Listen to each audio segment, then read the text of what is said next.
നമസ്കാരം. ഇന്ന് നമ്മൾ ഇംഗ്ലീഷ് എഴുത്തിലെ ഒരു പ്രധാന കാര്യമാണ് സംസാരിക്കുന്നത്. അതായത്, നല്ല പാരഗ്രാഫ്സ് എങ്ങനെ എഴുതാം. നമ്മുടെ കയ്യിലുള്ള ഈ സോഴ്സ് മെറ്റീരിയൽസ് വെച്ച് ഒരു പാരഗ്രാഫിന്റെ ഘടന, അതിലെ പ്രധാന കാര്യങ്ങൾ ഒക്കെ നോക്കാം. നമ്മൾ ഈ കീ ഇംഗ്ലീഷ് ടേംസ് ഉണ്ടല്ലോ, അതങ്ങനെ തന്നെ ഉപയോഗിക്കും. കാരണം ഈ വിഷയത്തിൽ അത് പ്രധാനമാണ്. തീർച്ചയായും. ഒരു നല്ല പാരഗ്രാഫിന് അതിൻ്റെതായ ഒരു സ്ട്രക്ചറുണ്ട്. അതിനൊരു സെൻട്രൽ ഐഡിയ കാണും. ഈ ആശയം എങ്ങനെ വായനക്കാരിലേക്ക് എത്തിക്കാം, അതാണ് പ്രധാനം. അപ്പോ ഈ സോഴ്സസ് വെച്ച് നമുക്കതൊന്ന് വിശദമായി നോക്കാം, അല്ലേ? അതെ. അപ്പോ എന്താണ് ഈ പാരഗ്രാഫ്? എന്താണ് ഇതിന്റെ ഒരു കാതൽ? ഒരു പാരഗ്രാഫ് എന്ന് പറഞ്ഞാൽ ഒരു പ്രധാന ആശയത്തെ, ഒരു സെൻട്രൽ ഐഡിയയെ അല്ലെങ്കിൽ ഒരു തീമിനെക്കുറിച്ചുള്ള കുറച്ചു വാചകങ്ങളാണ്, ഒരുമിച്ച് നിൽക്കുന്നവ. ഈ പ്രധാന ആശയത്തെയാണ് നമ്മൾ ടോപ്പിക് സെന്റൻസ് എന്ന് പറയുന്നത്. Topic sentence. ഓക്കെ. അതാണ് എളുപ്പവും. പക്ഷെ ചിലപ്പോൾ അവസാനം വരാം, നടുക്ക് വരാം, ചിലപ്പോൾ പറയാതെ പറയുന്ന പോലെയും ആവാം. അപ്പൊ തുടക്കത്തിൽ വരുന്ന ടോപ്പിക് സെന്റൻസിന് ഒരു ഉദാഹരണം നമ്മുടെ ഈ സോഴ്സ് മെറ്റീരിയൽ ഉണ്ടല്ലോ, മൃഗങ്ങളുമായുള്ള മനുഷ്യന്റെ ബന്ധത്തെക്കുറിച്ച് പറയുന്ന ഭാഗം. എക്സാമ്പിൾ 1. അതെ അതെ. ആ പാരഗ്രാഫ് തുടങ്ങുന്നത് ഇങ്ങനെയാണ്: the vast majority of people come in contact with animals and have to deal with them. ഇതാണ് അവിടുത്തെ ടോപ്പിക് സെന്റൻസ്. ശരി. എന്നിട്ട് ആ ആശയം, അതായത് മനുഷ്യർ മൃഗങ്ങളുമായി ഇടപെടുന്നു എന്ന ആശയം, വേട്ടക്കാരൻ, കർഷകൻ, മത്സ്യത്തൊഴിലാളി, പിന്നെ നഗരവാസി വരെ എങ്ങനെയാണ് മൃഗങ്ങളുമായി ബന്ധപ്പെടുന്നത് എന്ന് ഉദാഹരണങ്ങളിലൂടെ പറയുന്നു. ഓക്കെ, മനസ്സിലായി. അപ്പോൾ ടോപ്പിക് സെന്റൻസ് കഴിഞ്ഞാൽ അടുത്തത് ആ ആശയം ഒന്ന് വികസിപ്പിക്കണം, അല്ലേ? അതാണോ ഡെവലപ്പിംഗ് ദ ടോപ്പിക്? അതെ, അത് തന്നെ. Developing the topic. വെറുതെ ഒരു ആശയം പറഞ്ഞാൽ പോരല്ലോ, അതിന് കൂടുതൽ വിവരങ്ങൾ കൊടുക്കണം.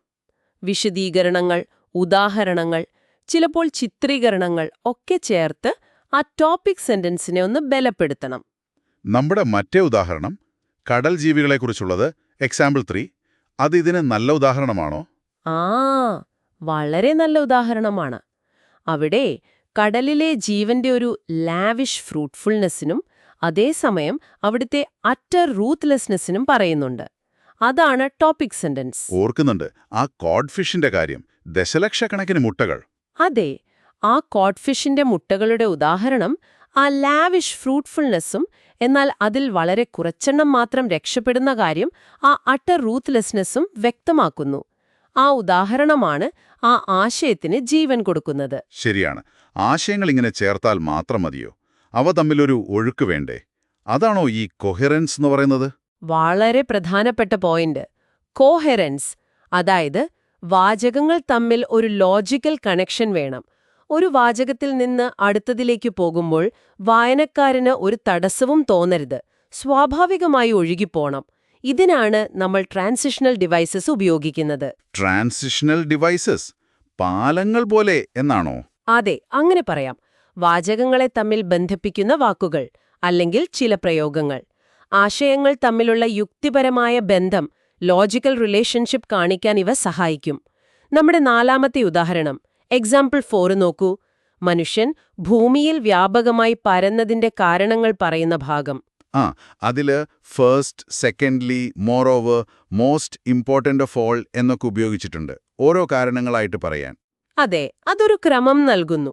അതുപോലെ കുരങ്ങുകളുമായി താരതമ്യം ചെയ്യാൻ ടു, സിമിലർലി എന്നൊക്കെ ഉപയോഗിച്ചിട്ടുണ്ട്.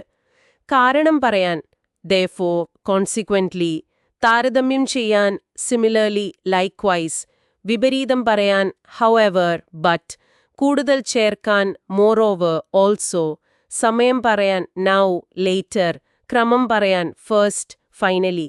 ഇങ്ങനെ ഒരുപാട് ട്രാൻസിഷണൽ ഡിവൈസസ് ഉണ്ട്. ഓക്കെ, അപ്പോൾ ഇതും വളരെ പ്രധാനപ്പെട്ടതാണ്. ഇനി ഏറ്റവും അടിസ്ഥാനപരമായ ഒന്ന് പങ്ക്ച്വേഷൻ, പ്രത്യേകിച്ച് ഫുൾ സ്റ്റോപ്പ്. അതെ, ഫുൾ സ്റ്റോപ്പ്, ഡോട്ട്. വാചകം തീർന്നു എന്ന് കാണിക്കാൻ അത് വേണം, അല്ലെങ്കിൽ ആശയക്കുഴപ്പമാകും. പിന്നെ ചുരുക്കെഴുത്തുകൾക്കും അബ്രിവിയേഷൻസിനും നമ്മൾ ഫുൾ സ്റ്റോപ്പ് ഉപയോഗിക്കാറുണ്ട്. e.g.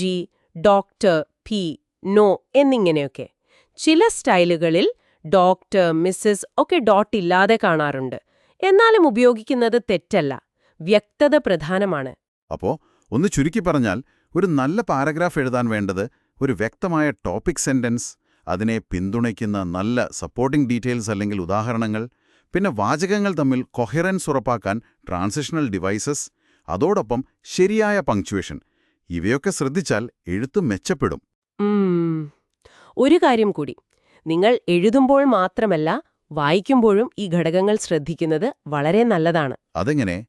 നിങ്ങളൊരു ആർട്ടിക്കിളോ മറ്റോ വായിക്കുമ്പോൾ അതിലെ ഓരോ പാരാഗ്രാഫിലെയും ടോപ്പിക് സെന്റൻസ് ഏതാണ്, ആശയങ്ങൾ എങ്ങനെയാണ് ഡെവലപ്പ് ചെയ്തിരിക്കുന്നത്, എന്ത് ട്രാൻസിഷണൽ ഡിവൈസസ് ആണ് ഉപയോഗിച്ചിരിക്കുന്നത് എന്നൊക്കെ ഒന്ന് ശ്രദ്ധിച്ചു നോക്കൂ. ഇത് നിങ്ങളുടെ വായനയെയും കാര്യങ്ങൾ ഗ്രഹിക്കാനുള്ള കഴിവിനെയും, അതായത് കോംപ്രിഹെൻഷൻ ആൻഡ് അനലിറ്റിക്കൽ സ്കിൽസിനെയും ഒരുപാട് മെച്ചപ്പെടുത്തും. ശരിയാണ്. മറ്റൊരാൾ എങ്ങനെയാണ് ആശയങ്ങൾ അടുക്കിയിരിക്കുന്നത് എന്ന് മനസ്സിലാക്കുന്നത് നമ്മളെയും സഹായിക്കും. നല്ലൊരു പോയിന്റ്. തീർച്ചയായും എഴുത്തുകാരന്റെ ചിന്തയുടെ ആ ഒരു സ്ട്രക്ചർ മനസ്സിലാക്കാൻ ശ്രമിക്കുന്നത് ആ എഴുത്തിനെ കൂടുതൽ ആഴത്തിൽ മനസ്സിലാക്കാൻ സഹായിക്കും. അപ്പോ അടുത്ത തവണ നിങ്ങൾ എന്തെങ്കിലും വായിക്കുമ്പോൾ ഈ കാര്യങ്ങളൊന്ന് ഓർത്തു നോക്കൂ.